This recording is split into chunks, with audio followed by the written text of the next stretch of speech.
I like Tulsi Gabbard. I don't agree with Tulsi Gabbard on a lot of things, but I think that Tulsi Gabbard is very, very, very important. Congresswoman Tulsi Gabbard is extremely important because she's not just former Congresswoman from Hawaii. She's not just a regular, appearance, guest and talking head on Fox News now. She's not just a Democrat who has quit the Democratic Party. Tulsi Gabbard is also Lieutenant Colonel Tulsi Gabbard. She is U.S. military and she's anti war. And she exposed the fact that the U.S. government was arming terrorists in Syria. And she has been calling for a de escalation with Russia and stopping sending weapons to Ukraine. Tulsi Gabbard is extremely important. And what frustrates me is that there are many leftists who just don't get this. They want to do this purity test. Is she a communist? No. Is she a socialist? No. Is she, a revolutionary anti-imperialist? No. She represents a wing of the U.S. deep state, a wing of U.S. intelligence, the U.S. military, that doesn't agree with the foreign policy strategy being put forward by the U.S. government and the U.S. ruling class at this time. That's what she represents. She represents a faction in the Pentagon that doesn't want to continue these wars. That's a really good sign. The fact that there are people within the Pentagon, within the military itself, the very people carrying out these wars, who don't agree. I mean, when you talk about these generals, McGregor has come forward. The fact that Ron Paul got so much support from the U.S. Army and the U.S. military personnel were donating to him. There's a lot of people, not just rank and file soldiers, but a lot of people at the highest levels of the U.S. armed forces that do not support these wars. Um, you know, um, and that's a good sign. And if you just want to go, oh, but she's not a communist, of course she's not a communist. Oh, but she's not blah, blah, blah. She said something Islamified. You're missing the point. You're missing the point, right? Abraham Lincoln did not want to abolish slavery, but he represented a faction in the ruling class that was against slavery and did not want slavery to expand. And as a result of that, his election put forward the contradictions. And Karl Marx made the strategic decision of supporting Lincoln because of the divisions in the ruling class. Roosevelt was not a communist, but he represented a faction in the ruling class that was anti-fascist and was sympathetic to the labor movement in opposition to the industrial capitalists who wanted fascism and a military state. So the Communist Party supported Roosevelt. And that there are times where you have to notice figures within the ruling class, within the power structure, who are doing good things. And that when the main question in the world today is imperialism and the danger of a new world war, when somebody like Tulsi Gabbard, a member of U.S. Congress, a prominent TV personality, and a U.S. military person, a member of the U.S. military, comes forward and is saying the kinds of things that she says, you have to recognize how important it is. And if you're an anti-imperialist, you have to do everything you can to get, support for this person, right? Writing it down.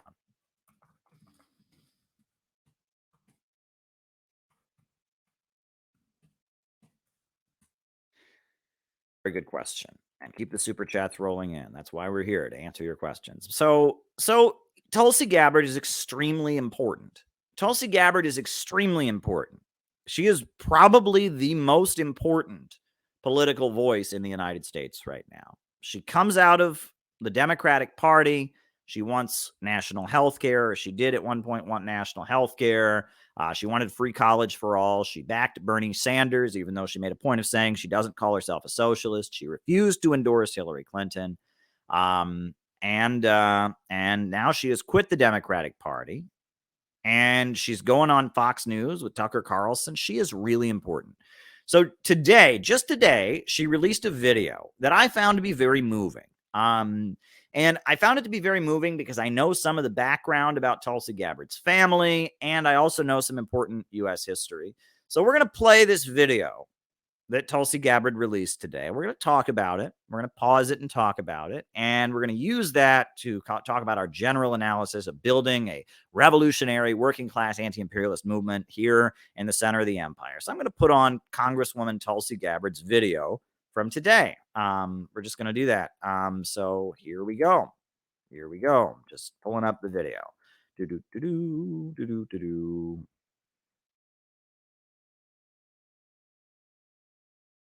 Okay. Here we go. This is Tulsi Gabbard's video she released today. All right. Sure. One of the most memorable times I remember singing this song was in Charleston, in South Carolina, at a Baptist church. That was a funeral service for the families who had lost loved ones in the mass shooting. It was so incredible because we heard from, for example, one. Right. So that's Tulsi Gabbard. She's with her parents and she's going to sing a song with them. But she's talking about how the most moving time she ever heard this song was after that mass shooting that happened in South Carolina. You remember this when Dylan Roof, the white supremacist neo Nazi, went into a church in South Carolina and killed a whole bunch of African Americans, shot up the church. Tulsi Gabbard went down to Charleston, South Carolina for the memorial service for one of the people killed in this mass shooting. And she went down there and they performed this song. And so it means a lot to her. But we'll talk a little bit when they show the parents, we'll talk about the parents too. But there you go. Whose child was killed in that mass shooting. In her remarks, she spoke about forgiveness to this guy who had taken her son's life along with others. Even though I haven't been there in that position and I can't imagine how difficult it must have been for her as a mom, but knowing for certain that the only way that one can find that forgiveness is because of God and God's love. It was so powerful to be in that stadium with thousands of people, everyone lifting their voices in Amazing Grace. Yeah. Now, those are Tulsi Gabbard's parents. Now, Tulsi Gabbard's father, this is really important. They have tried to demonize and smear Tulsi Gabbard over this. I think it's actually a good thing. Tulsi Gabbard's father is a very religious man in Hawaii. He is from Samoa, the island of Samoa. And he converted to Hinduism, to a specific wing of the Hindu religion that is practiced in Hawaii. There is a religious group. I can't remember the name of it, but it's a breakaway from the Hare Krishna movement. And Tulsi Gabbard has been an active, loyal member of this religious group. And her father is a prominent member of this religious group as well. And they are based in Hawaii. And this group is an illiberal organization. The group doesn't believe in gay marriage. The group doesn't believe in abortion. Tulsi was actually in an anti-gay marriage advertisement when she was younger because this is a conservative religious organization, but it's not a Christian organization, right? This is a Hindu organization. And it's an organization that because of their Hindu beliefs and because of the fact that they're tied to India, right? And they have people in India who practice these beliefs. They have taken some anti-imperialist stances. And part of the reason that Tulsi Gabbard has taken such good revolutionary anti-imperialist stances is because of her religious faith. She is a Hindu, and it's weird because in India, right?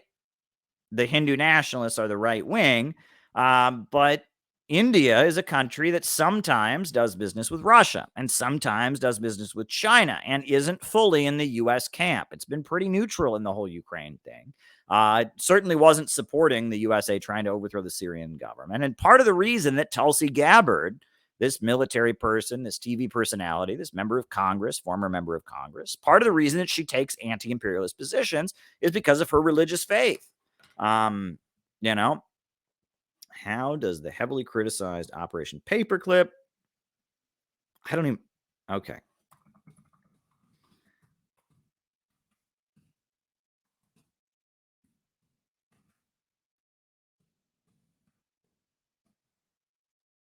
I wrote it down, and thank you for the super chat.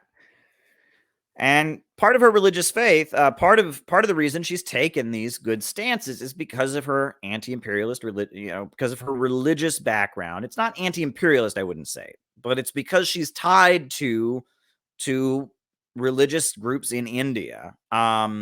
Because she's tied to religious groups in India, and because India is a country where there's a level of bourgeois nationalism. It's not full on in the anti-imperialist camp. India is certainly not a socialist or anti-imperialist state, but it's a state where there's a level of bourgeois nationalism.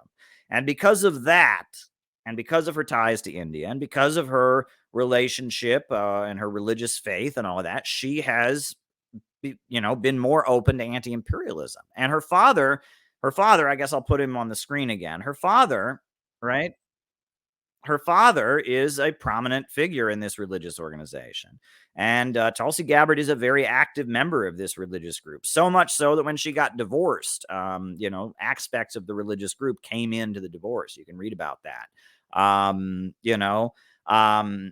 so, I mean, she's very, very dedicated to her family's religion, right? In Hawaii, this religious group that exists in Hawaii that practices Hinduism, a particular Krishna, interpretation of Hinduism. And so that has motivated Tulsi Gabbard to become an anti-war voice. So that's important when you think about Tulsi Gabbard, right? All these politicians represent much more than themselves, right?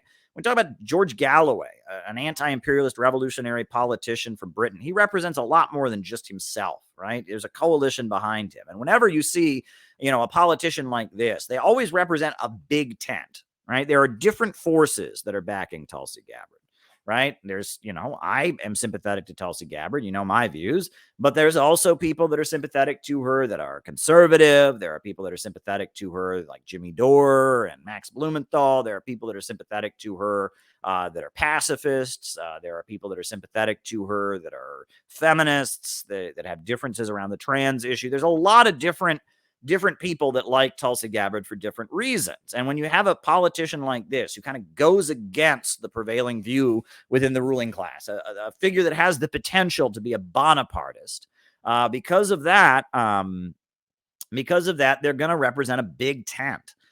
So why don't we let Tulsi and her parents sing for us, and then we'll talk about, there's some more things I want to say about this. So here we go. They're going to sing a classic American hymn, Amazing Grace. Amazing grace, how sweet the sound that saved a wretch like me. I once was lost, but now I'm found. Was blind, but now I see. 'Twas grace that taught my heart to fear, and grace my fears relieved.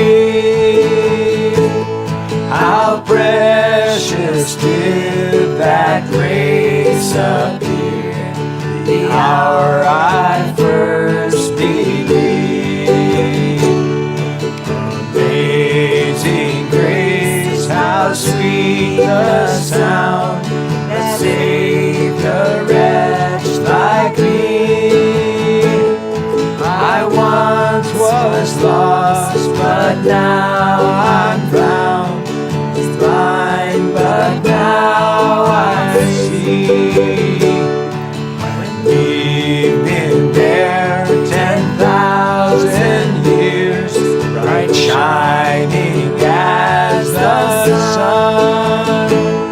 We've no less days to sing God's praise than when we first begun.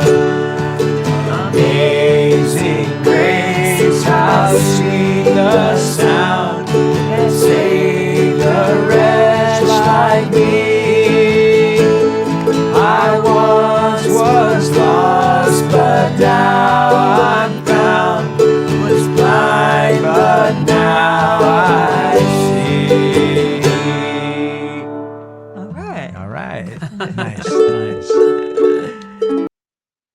That was great. That was really, really, really great. That was great. And I'm really happy that Tulsi Gabbard, showed, someone said that's a side of Tulsi Gabbard they'd never seen before. Well, I'm glad you saw it. But on top of that, it's more important than that, because I think it's really good that she picked that particular song. I don't know what motivated her to pick the song. Maybe it was just what she said up there about how they sang it at the memorial after this horrendous shooting in South Carolina.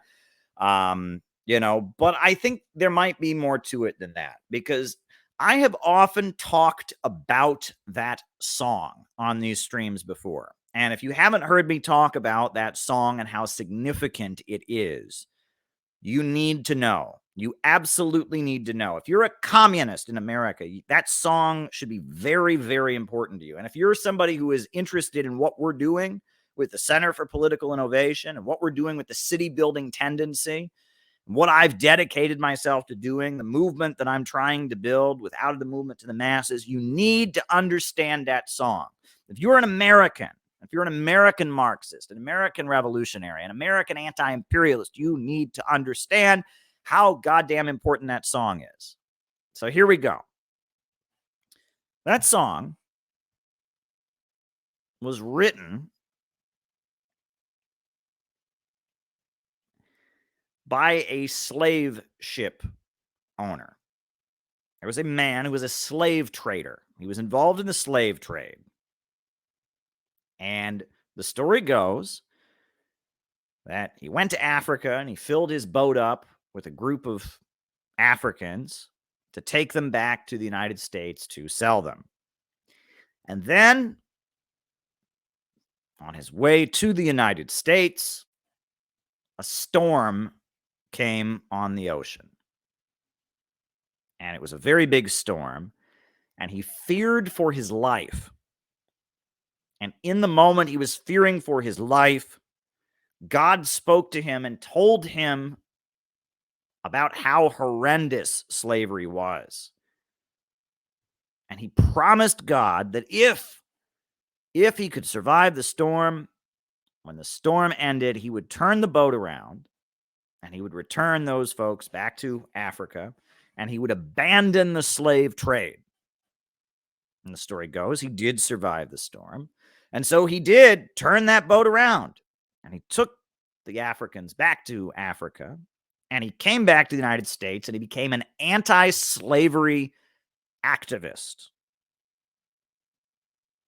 And because of that, because he came back to the United States and became an anti-slavery activist, he wrote this song to popularize it. And this song became one of the main songs of what they call the Second Great Awakening. This is really important. The Second Great Awakening. What was the Second Great Awakening? Well, in the lead up to the American Revolution, as it was becoming clear that the needs of the American economy, the desire of people like Alexander Hamilton to see economic growth, and the desire of other people, and the desire for westward expansion, it became clear that what the people in the 13 colonies wanted was not compatible with what the British Empire wanted. As it became clear that the British Empire was going to be set up around this free trade system, and they didn't want economic development in the 13 colonies, as it became clear that for a variety of different reasons, the colonists wanted economic development, there was a mass movement, a mass religious movement across the United States they called the Great Awakening. And it was pastors going through the United States preaching that the way things were could not stand, and the country needed a great moment of awakening to determine what it really stood for. And it was called the Great Awakening. And it was this outpouring of religious fervor that preceded the American Revolution. It was laying the intellectual foundations for the American Revolution. No one was shooting off any guns. No one was committing any acts of violence. It was a psychological, it was a mass awakening of the consciousness that then laid the basis for the fight ahead. You know, before the American people were going to be ready to fight for their independence from the British, they had to understand, you had to, to rally the people. You had to get the people awakened to understand it. And then with the awakening that was carried out, the spiritual movement that got the population to realize things needed to change, that got them to restore their religious principles, to believe that they could die for something great, they could take great risks and sacrifices. Eventually, a couple decades later, then you had the American Revolution, 1776, etc. Actually, 1775 is when it started, but the Declaration of Independence came in 1776. So, in the 1800s, there was a similar mass movement they called the Second Great Awakening. And that was as it became clear that there were two incompatible economies within the United States. There were two incompatible economies. There was the slave plantation system of the South that was an outpost of the British Empire that supplied the British textile industry with the cheap cotton that they used to supply their textile mills, that didn't believe in economic development, that practiced the horrendous crime against humanity known as slavery in places like Angola, Louisiana. Angola, Louisiana was a death camp. I don't know if people realize this, but in Louisiana, there's a place called Angola. It's not in Africa. It's named after Africa. It's called Angola, Louisiana. And it was the site of a slave plantation that going there was a death sentence. You would die after a year or two of going there. And if slaves were particularly rebellious, they would send them to Angola in Louisiana, and they would be worked to death.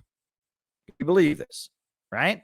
And there is actually to this day, there is a horrendous prison facility in Angola, Louisiana, right? It's a horrendous place. And it was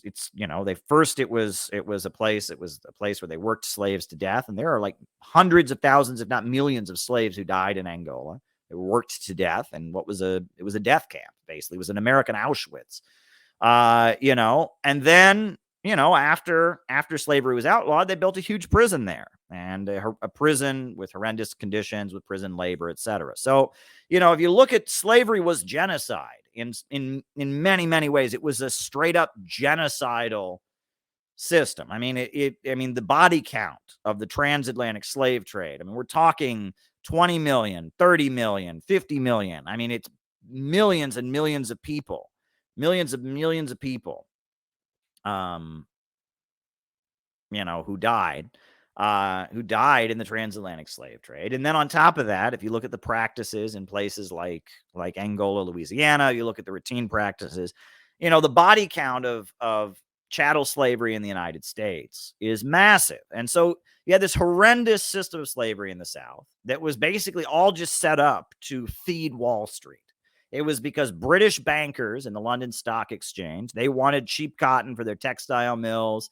And it was also the stronghold of pro-slavery support in the North was the city I'm living in right now, New York City. New York City was a stronghold of pro-slavery sentiments because Wall Street was where all the insurance companies were based. And the insurance companies would insure those cotton exports and insure the ships that traveled to Britain. And they also would sell stocks in the textile companies in Britain. And so Wall Street and London were the main two financial centers that were pro-slavery, and they propped up a horrendous economic order in the U.S. South that was keeping the region underdeveloped. And it's a lot like what goes on globally now, right? Wall Street and London, they sit at the center of a global empire. And if you go to Africa or you go to the developing world, you go to South America, they prop up all these governments and all these regimes where the people are kept in poverty and economic development is held back because this is how imperialism works. This is the Atlanticist open international system where they get wealthy by keeping the world poor. And the reason that the U.S. maintained slavery in the South was because a lot of Wall Street bankers and a lot of London bankers were making profits from it. And it hurt not just the black people that were being genocided and kept in slave conditions. It also hurt the working people of the South, the working people of the South that were white. I mean, the free working people, the white people, I should say, of the South. The enslaved persons were being genocided and murdered. And then the white workers of the South, they got paid some of the lowest wages you can imagine. Why? Because they're competing with people who are working for free. They're slaves. And the working conditions of non-white workers in the South were horrendous. And there was a small minority in the U.S. South that owned the huge plantations, and they were millionaires many, many, many times over. The slave plantation owning gentry were wealthy people. and they were tied in with the British bankers, and they were tied in with Wall Street stock exchange and Wall Street, insurance cartels, and they were making money hand over foot. And the South was getting poorer and poorer and poorer. Economic development was being held back, and the slave plantation owners and the Wall Street bankers were not satisfied with just having the U.S. South. That wasn't enough. And so they manipulated the United States to go to war with Mexico, right? And they launched the Mexican-American War, and they seized Mexico. They seized Texas and California from Mexico, and they made Texas a slave state. And the slave owners were trying to expand their slave system. As the USA was expanding westward, they wanted all the new states that came in to be slave states. And Ulysses S. Grant and Abraham Lincoln both said that the Mexican-American War, in which Mexico was seized, which a whole bunch of Mexican territory was seized from Mexico, in which Texas and California were seized from Mexico. This was one of the most unjust wars ever fought.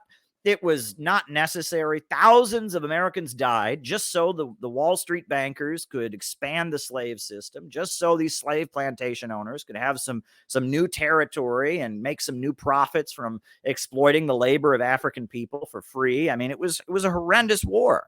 And Ulysses S. Grant, who was a general, eventually became a president of the United States. He fought in it. And read his autobiography. He talks about how horrendous the Mexican-American War was. And Abraham Lincoln said it was a horrendous war. And the people in the country, I believe it was, one of the great intellectuals, Henry David Thoreau, he refused to pay his taxes in protest of the Mexican-American War. Ralph Waldo Emerson was a big opponent of the Mexican-American War. And with the Mexican-American War, with thousands of Americans being sent to die just to get more territory for the slave owners, with all of the economic development being held back, with the slave owners having like a veto over anything, the country in the United States could not continue to go the way it was going. The slave owners and their backward, genocidal, barbaric system was holding the whole country back. And it was good for Wall Street, and it was good for London, and it was good for the slave owners, but it was bad for everyone else. It was bad for the slaves, most especially. It was bad for the white workers. It was bad for the northern industrial capitalists. It was bad for the small farmers and the free soilers. It was bad for everybody, and it couldn't continue. And if the United States was going to have a strong economy, slavery could not continue. But the slaveholders had a grip. They had control over the government.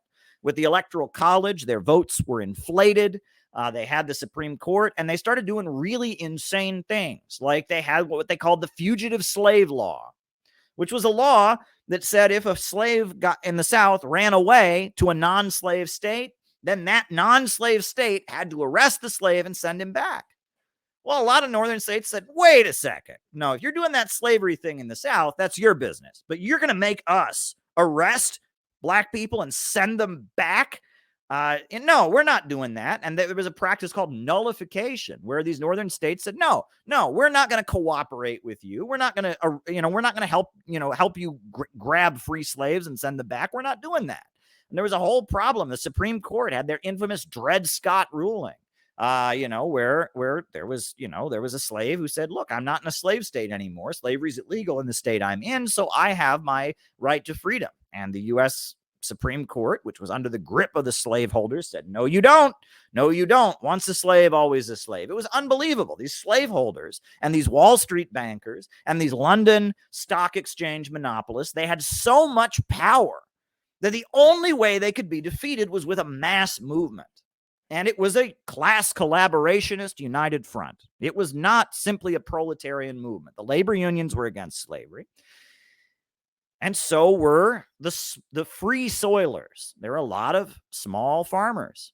And they were from the north, and they weren't rich enough to have big slave plantations, but they just wanted to start their own farm, right? And they didn't believe in slavery. And they were called free soilers. And Kansas and Iowa and Missouri and many different states, like in the Midwest, Illinois, places like that, were full of what they called free soilers, which were farmers, usually very religious farmers, who were Protestant, didn't believe in drinking alcohol, and also didn't believe in slavery. And then on top of that, you had the northern industrial capitalists, right? You had the railroad companies. They didn't want slavery. They wanted modern railroads. You had industrialists who wanted to advance the U.S. economy. You had Henry Charles Carey, who was an American economist. Karl Marx said that Henry Charles Carey was the only American economist of any value. And Henry Charles Carey, he wrote a pamphlet called The Harmony of Interest, and you can read it, where he described how there are two economic systems in the world. There's the English system, which is about keeping the world poor so that bankers can stay rich, and impoverishing the world. He said it's about exploiting the Hindu and reducing the rest of humanity to his level. And then he said there's the American system, which is about raising up the living conditions of mankind. I mean, you read Henry Charles Carey and his economic pamphlet about the roots of slavery, how it's rooted in this British open international system. He's describing the roots of what Lenin eventually called imperialism, the highest stage of capitalism, which is this economic setup where bankers are the dominant form of economy, where profit is made by being the middleman in trade, where industrial capital is subordinated to bank capital, and economic development is held back so that wealth can all just flow into one great city. This is the Atlanticist pathology, the Atlanticist system, right? And that was the situation. And so in order to defeat slavery, they had to build a mass movement because the American government was under the grip of the slaveholders. This is all so important. This is such important history here, I'm telling you. So to lay the basis for their mass movement, there was a huge outpouring of religious fervor against slavery. And that mass movement of religious fervor that swept the United States, they called the Second Great Awakening.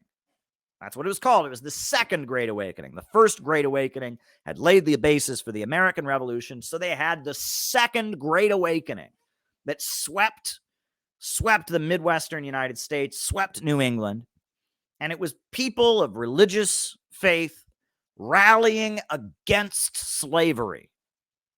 And my ancestor, who I am descended from, Charles G. Finney, he was one of the key people in that mass movement. Charles G. Finney, I'm descended from him on my mother's side of the family. He was a pastor here in New York City, and he would not give communion to anyone who participated in the slave trade. And he invented the practice of having tent revival meetings, and setting up a tent and doing tent revival preaching. And then he eventually moved his church out to Ohio, and they started Oberlin College. So I'm actually descended from one of the founders of Oberlin College. It's a little story. But the Second Great Awakening was this mass anti-slavery religious movement. And it was a mass movement that has really had a huge impact on U.S. culture. U.S. society has been heavily, heavily impacted by it. For example, there's a song, right, that we've all heard, right? It's one of the most popular like military songs in the United States. Da-dun, da-dun, da-dun, da-dun, da-dun, da-dun, da-dun, da-dun, da-dun, da-dun, da-dun, da-dun, da-dun, da-dun. It's the battle hymn of the Republic, right? It's like a march that you hear in the United States. Glory, glory, hallelujah. Well, that started out that the way they would begin Second Great Awakening tent revival church services, they wouldn't be having church inside of a church. They'd have it out in like the middle of a field. They'd have it in a place where there were a lot of people, and they'd try to get them to come under the tent. Random people come to the tent, and they would begin the tent revival meetings by singing, "Hey brother, will you meet us? Hey brother, will you meet us?" It was a song basically challenging the people that were passing by. Will you go to heaven when you die? Hey brother, will you meet us? Right? And they would sing the song, "Hey brother, will you meet us?" Right? And the idea was, make sure you're going to go to heaven, come into the tent. Now, eventually, John Brown, who was an abolitionist, John Brown, he eventually started an anti-slavery militia, tried to seize Harper's Ferry, and he became a martyr for the cause of anti-slavery. John Brown, the great revolutionary of Harper's Ferry, right? John Brown was executed and hanged for trying to lead an armed uprising against the American government to oppose slavery. And after John Brown's death, soldiers in the U.S. military and others started singing the tune of "Hey Brother, Will You Meet Us?" They started singing it as "John Brown's body is a moldering in the grave." And they started singing that all throughout the U.S. Armed Forces. It became a popular song among soldiers in honor of John Brown. So the leaders of the U.S. Army realized that this was a problem because John Brown was the first person in American history to ever receive the death penalty for treason, right? So because of that, it was a problem that all the American soldiers of the Army are marching into battle, singing a song honoring a guy who got executed for trying to overthrow the government. So they went to some famous composer, I forget who, and they said, can you rewrite this song so it's not about John Brown anymore? And so the Battle Hymn of the Republic was written to replace John Brown's body. So when you hear ba-bum, ba-bum, ba-bum, ba-bum, ba-bum, ba-bum, you're hearing the Second Great Awakening. That's the Second Great Awakening. That's "Hey Brother, Will You Meet Us?" That's John Brown's body, and now it's the Battle Hymn of the Republic, right? It's one, and you can't like see a military parade in the United States without hearing that. Everyone in America knows the Battle Hymn of the Republic, ba-bum, and you just heard Tulsi Gabbard singing "Amazing Grace." Well, "Amazing Grace," the theme of the Second Great Awakening was redemption. The idea was forgiveness. The idea that you've done something wrong, but you can change.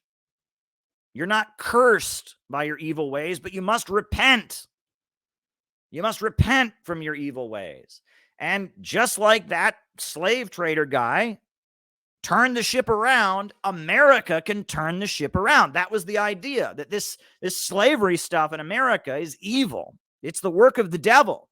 And it's the Atlanticist British Empire open international system. It's hurting our economy. It's hurting our country. It's hurting the black people. It's hurting the workers. It's hurting the small farmers. It's hurting the industrial economy. It's hurting everybody. And it's time to turn around. And it's not going to be easy. That's true. It's also Solidarity Forever, right? Solidarity Forever. The labor hymn is from that as well. And I can touch on that briefly. I'll put that in the notes, right? And it's from that as well. But the whole point was that we're doing something evil in America. We have an evil system of chattel slavery, but we can turn it around. And it's not going to be easy to turn the ship around, right? It's going to be a big fight ahead.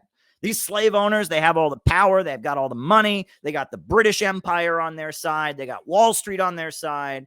They're powerful, but we are going to build a mass movement of passion and religious fervor, and we're going to defeat the slave owners. That's the idea, right? We are going to change. We're going to turn the ship around. We're going to repent from this evil thing called slavery that is as a curse hanging over U.S. society. We're going to repudiate it, and that was a big point of the Second Great Awakening. That was the point. The idea was that we will repent. We will repent from our evil ways. We will repent from our evil ways.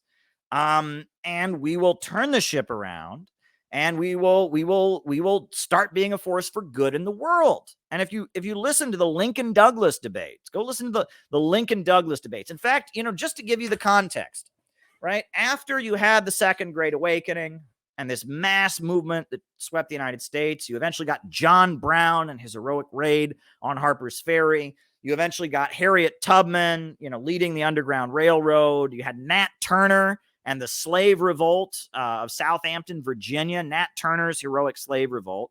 And then finally, after years of building up this mass movement to oppose slavery, you got a Bonapartist named Abraham Lincoln. Abraham Lincoln was not opposed to slavery. He personally was opposed to slavery, but he didn't want to abolish it. He said he didn't want to abolish slavery. He just wanted to stop it from expanding.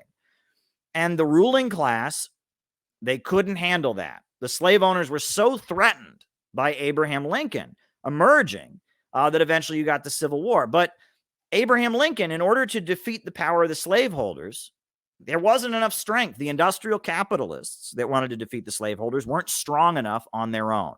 So he had to build a mass movement. And Abraham Lincoln was a populist.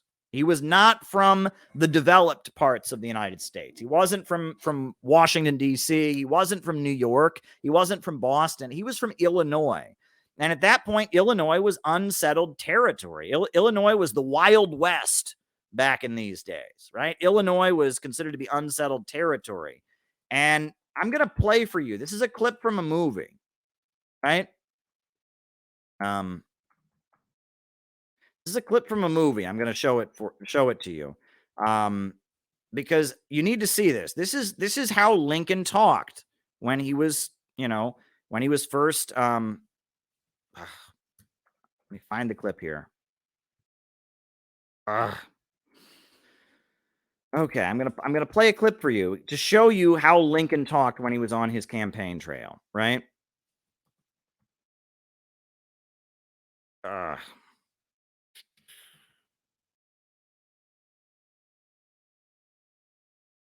Okay, let me just pull up this clip here. I want you to see this, right?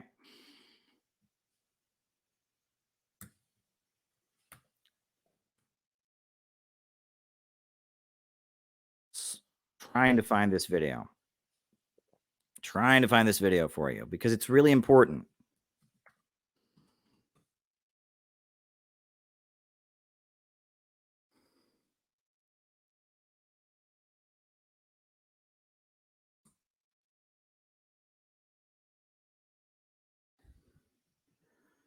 Trying to find this clip for you. Hold on. Hold on. Because I would like you to see the words of Abraham Lincoln, right? And listen to what Abraham Lincoln had to say. I've put it on this channel before. I will play it for you all again because I want you to see this, right? They work really, really hard to try and get us to believe that there is nothing revolutionary about the history of the United States. And if we want to be at all relevant in American history, we need to know this stuff, right? So if you're a genuine revolutionary and Marxist in the United States, all this stuff I'm telling you, all this stuff, this is what Karl Marx was writing about at the time. Like, this, like Karl Marx wrote for the New York Tribune, which was the Republican Party newspaper of New York City, right? I have here in my hand, these are Karl Marx's articles for the Republican Party newspaper, where he speaks glowingly of Abraham Lincoln. He describes the class forces that were opposing slavery and the class forces that were supporting it. And you just read what Karl Marx wrote. Karl Marx was an active Republican. He wrote for the New York Tribune, right? He was their London correspondent. And it's really beautiful. I mean, this is the important history that we need to understand. So I'm going to play you this clip of these are actors. This clip I'm going to show you. These are actors from around the time of World War II. There was a movie made called Lincoln in Illinois. It's about Abraham Lincoln's rise to prominence in the state of Illinois. And they used the actual words. These are Lincoln's actual words. These are not fictionalized. These are the actual words of Abraham Lincoln from his debate with Douglas. Douglas was a big supporter of slavery who debated against Abraham Lincoln. And they had these very famous debates called the Lincoln-Douglas debates. And I'm going to play you. These are Lincoln's actual words. These are, I don't know how he sounded. There was no video or audio recording from that time. But these are the actual words of the debate that were transcribed. And this is actors portraying that debate that happened. I'm going to show it to you.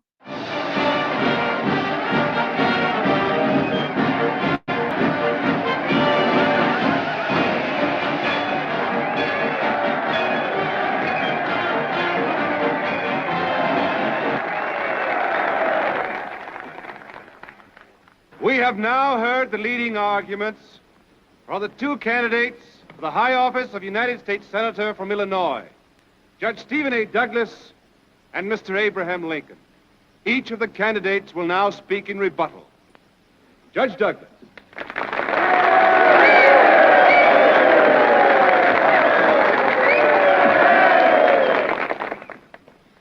My fellow citizens, my good friend Mr. Lincoln has addressed you with his usual artless sincerity his pure, homely charm, his perennial native humors.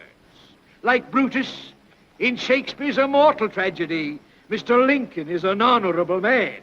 But also, like Brutus, he is an adept at the art of inserting daggers between an opponent's ribs, just when said opponent least expects it. Behold me, ladies and gentlemen.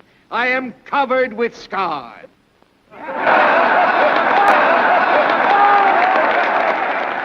Mr. Lincoln harps constantly on this subject of equality. He repeats over and over the argument used by Lovejoy and other abolitionists, to wit, that the Declaration of Independence, having declared all men free and equal by divine law, thus Negro equality, is an inalienable right. Contrary to this stands the verdict of the Supreme Court in the case of Dred Scott. Mr. Lincoln is a lawyer, and I presume, therefore, that he knows that when he seeks to destroy public confidence in the integrity, the inviolability of the Supreme Court, he is preaching revolution. He asks me to state my opinion of the Dred Scott decision, and I answer him unequivocally by saying I take the decisions of the Supreme Court to be the law of the land, and I intend to obey them as such. Now, will I be swayed from that position by all the ranting of all the fanatics who preach racial equality, who'd ask us to vote, eat, sleep, and marry with Negroes? And I say further, let each state mind its own business and leave its neighbors alone. If we'll stand on that principle, then Mr. Lincoln will find that this great republic can exist, forever divided into free and slave states, and we can go on, as we have done, increasing in wealth, in population, in power, until we shall become the admiration and the terror of the world.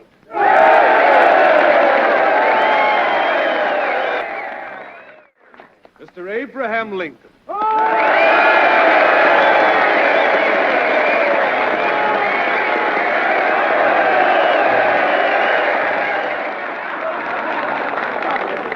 Now, you've heard the judge make allusion to those who advocate voting and eating and marrying and sleeping with Negroes. Whether he meant me specifically, I do not know. If he did, I can only say that just because I do not want a colored woman for a slave, I do not necessarily want her for a wife. I do not need to have her for either. I can just leave her alone. In some respects, she is certainly not my equal any more than I am the judge's equal in some respects. But in her natural right to eat the bread she earns with her own hands without asking leave of somebody else, she is my equal and the equal of all others. The purpose of the Dred Scott decision is to make property and nothing but property of the Negro in all states of the Union. As a nation, we began by declaring all men are created equal. There was no mention of any exception to that rule in the Declaration of Independence. But we now practically read it, all men are created equal except Negroes. What is to stop us in future from decreeing all men are created equal except Negroes, foreigners, Catholics, Jews, or just poor people? This is the complacent policy of indifference to evil. And that policy I cannot but hate. I hate it because it deprives our republic of its just influence in the world, enables the enemies of free institutions everywhere to taunt us as hypocrites, causes the real friends of freedom to doubt our sincerity.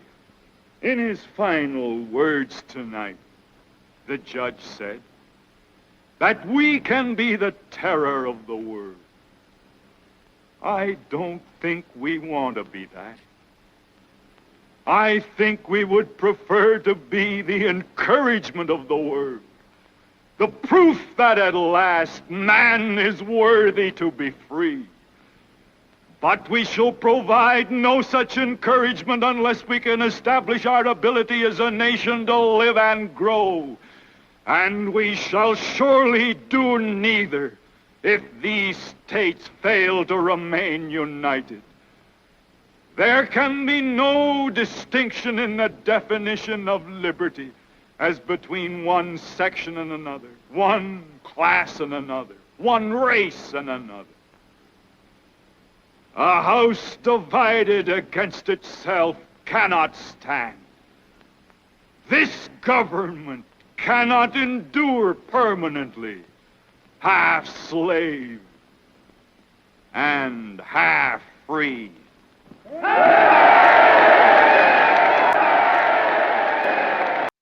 Yeah, so that's the context of what was going on, and that we know eventually Lincoln got elected president, and then the slaveholders took up arms against Lincoln. So Lincoln was forced to form a united front, a coalition to defeat slavery. And that coalition involved Marxists, it involved abolitionists, it involved Harriet Tubman being the first woman in U.S. history to lead soldiers into battle. It involved, it was a great moment in our history. The Civil War was what was really the second American Revolution. And Russia supported America in the defeat against slavery. Did you know that? Russia stood with America. The British supported slavery, and they were threatening to send their military, the USA, the U.S. military. They blockaded the South so that no exports could go into the South. The British couldn't send any weapons. They created a naval blockade of all the southern ports. And the British, they wanted their cheap cotton. So because of that, the British were threatening to get their navy together and break the blockade of the South. So as a gesture of support for Abraham Lincoln, Russia sent their navy to the New York City harbor. And a whole big Russian military fleet came to New York City. And that was sending a message to the British Empire that if you intervene, if you try to break that blockade, you're not just going to go to war with America. You're going to go to war. You are going to go to war with Russia. And because the British didn't want to risk going to war with a great power like Russia, Russia was a well-known naval power in those days. Because of that, the British didn't intervene. So Russia played a key role in helping defeat slavery in the United States. He played a key role in doing that. And this all gets forgotten. This is all really, really important, right? If you're an American Marxist, an American revolutionary, you need to understand this, and that the defeat of slavery happened because Marxists and other revolutionary forces built an alliance, because the ruling class of the United States was divided, because there was a mass movement called the Second Great Awakening that awakened the consciousness of the people so that they would get involved in politics and join Lincoln's coalition to defeat the slaveholders. It was a really, really, really important moment. It was key, and it was betrayed. After the U.S. Civil War, there was Reconstruction, where they were redistributing land in the South and building public schools. And then there was a compromise made. The Republican Party made a compromise with the Democrats. They pulled the troops out of the South. And it was an epic betrayal. And Jim Crow came into existence after the troops were pulled out of the South. So, it was betrayed. A lot of Marxists will use the slogan, "Finish the Civil War," meaning that the Civil War never really got finished because we still have racism and the oppression of black people in America. So, that was a slogan, "Finish the Civil War," that was used by communists during the Civil Rights Movement. They said, "Finish the Civil War. Black liberation through socialist revolution." Right? That was a slogan that they used to use. I think it was the Spartacist League, the Trotskyites. They used to chant, "Finish the Civil War with socialist revolution. Finish the Civil War with socialist revolution." Because the Civil War was betrayed. They never ultimately finished it. They didn't take the land of the slave owners, the slave-owning corporations, the big banks that were profiting from slavery, like J.P. Morgan and others. They were never expropriated. In a lot of ways, even though slavery was abolished, the U.S. Civil War was never completed. And that really the only way we can finish the American Civil War is with a socialist revolution, is with overthrowing capitalism. Only with the American working class seizing control of the banks, factories, and industries and reorganizing the economy to serve the people. The only way that could ever happen is that's the only real way that the goal of the Civil War, of creating a country where you have equality, you don't have racism, where you don't have exploitation, where the opportunity is presented to all and living standards are going up. The only real way you could finish and carry out the goals of the Second American Revolution would be to abolish capitalism. So in a way, what we're doing right now is we're trying to finish the Civil War. And you could argue the Civil War was, in a way, just trying to finish the American Revolution. That the American Revolution, it claimed it was for all men being created equal. It claimed to be for economic development, like Charlton Heston, Alexander Hamilton wanted. But it wasn't, right? Because it still had slavery. And even though a lot of the founders were against slavery, a lot of them were for slavery, like Abraham, my goodness, tonight I'm just getting all the names wrong. Like Thomas Jefferson and others, they were for slavery. So in a lot of ways, we're just trying to continue the legacy of the progressive side of the American Revolution. We're trying to continue and finish the Civil War. Really, what we're trying to do in our time is we're just continuing something that started with the First Great Awakening and continued with the American Revolution and continued with the Second Great Awakening and continued with the Civil War and then continued with the labor movement and the civil rights movement and the Black liberation movement of the 60s. We're just continuing a great American tradition. That's what we're doing. We are continuing a great American tradition of battling against the British Empire and against imperialism and against this system that says people have no value except as a financial calculation for bankers and monopolists. We are fighting for the dignity of mankind. We are fighting for human creativity and progress. We're fighting for a society where the exploitation of man by man is ended.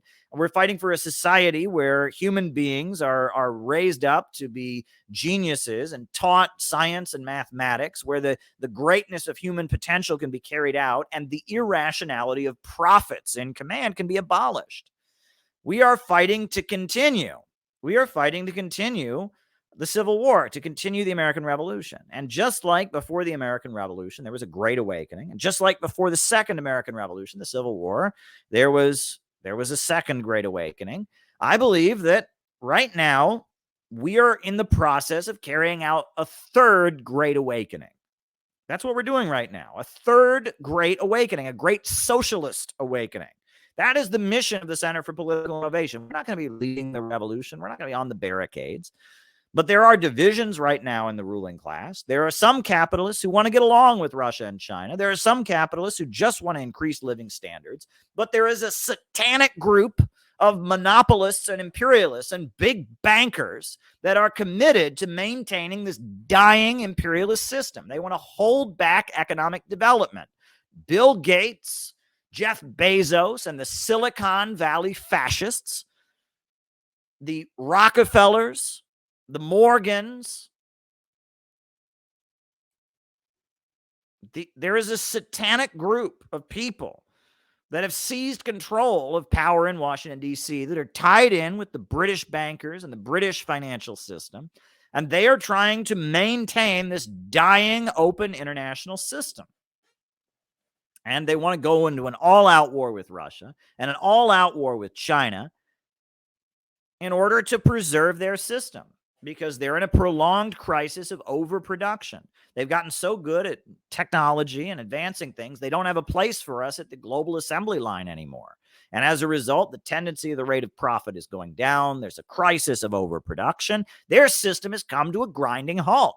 And so now the only answer is for the working class of America, the labor movement, heroes like Chris Small, who are organizing the Amazon workers, as well as the Black liberation movement, fighting against the low-wage police state and police brutality, as well as others who are concerned about civil liberties, as well as people that don't want tech censorship and want freedom of speech on the internet, as well as people who don't like these wars, and people in the Pentagon who are realizing these wars aren't making us any safer and are wasting American American lives and resources around the world. People like Tulsi Gabbard, as well as industrial capitalists who realize that if we joined the emerging global economy like the Belt and Road or the Eurasian Economic Union, we could make life better in the United States, and that this global system is betraying us. People like Jimmy Dore, people like Tulsi Gabbard and others. We need to build a united front against imperialism. That's what we have to do. We have to build a block, just like Lincoln built a block of people to defeat the slaveholders.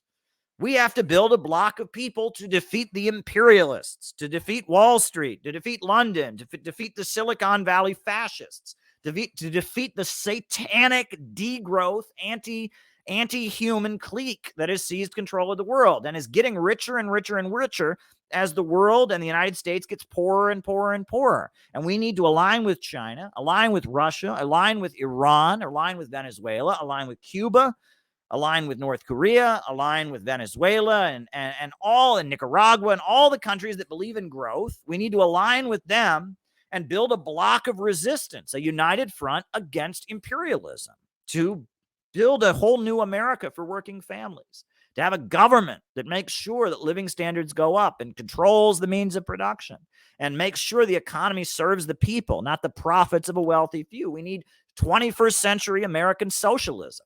And the road to socialism is the construction of an anti-imperialist united front. That's what we need to do. And Tulsi Gabbard is a really important part of that. She's a really important part of that. And that's why I played the video of her singing Amazing Grace, the rallying cry of the Second Great Awakening, because I believe that America can be saved. That's what all these people who disagree with me don't get. And I see there's a super chat in the Rockfin. I'm writing it down. Right?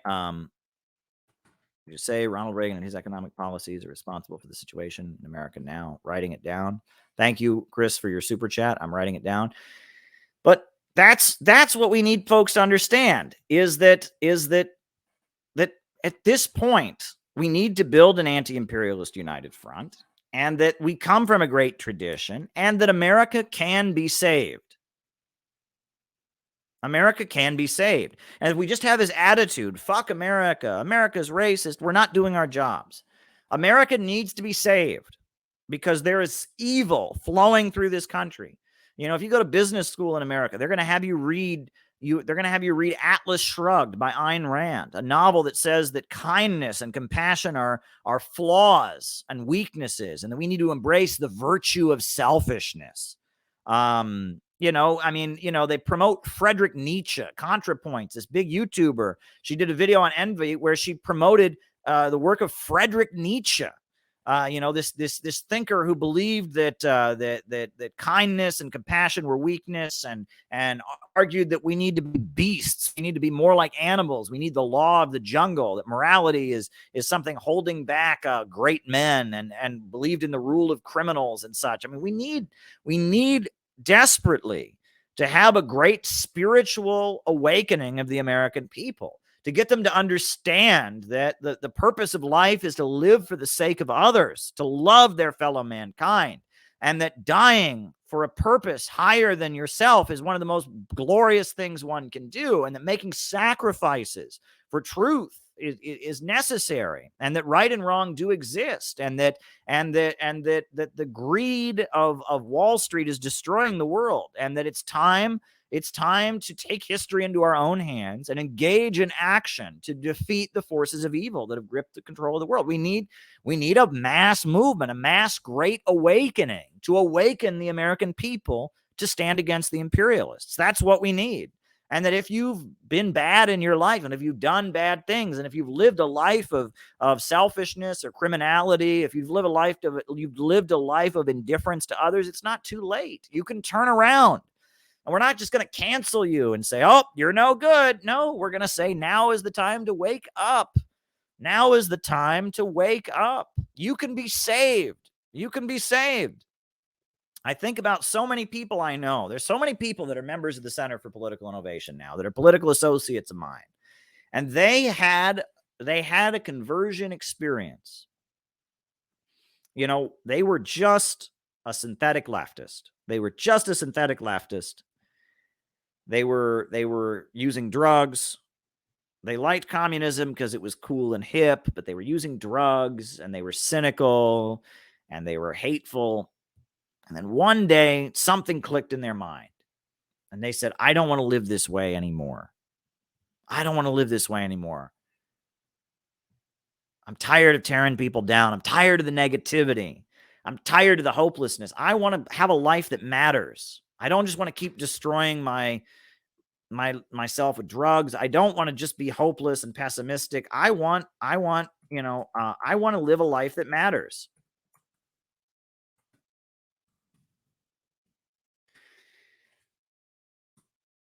I want to live a life that matters. And they've said that. And then part of them has just, after knowing that I existed, after hearing that I'm no good, suddenly they said, you know what? I want to join the Center for Political Innovation. There's a number of people that have that story, that after a while, after a whole long time of living a life that was dark and practicing a leftist politics that was sinister and pessimistic, they changed. They changed. They changed. And that's really beautiful. And you can change too. And if our message to people is, oh, you didn't agree with us, you're no good, people are never going to change.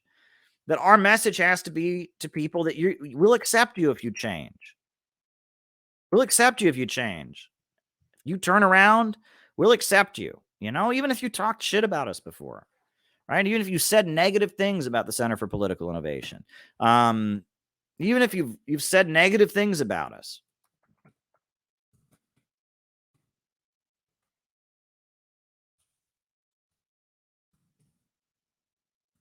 even if you've said negative things about us, even if you've repeated the lies against us, doesn't matter.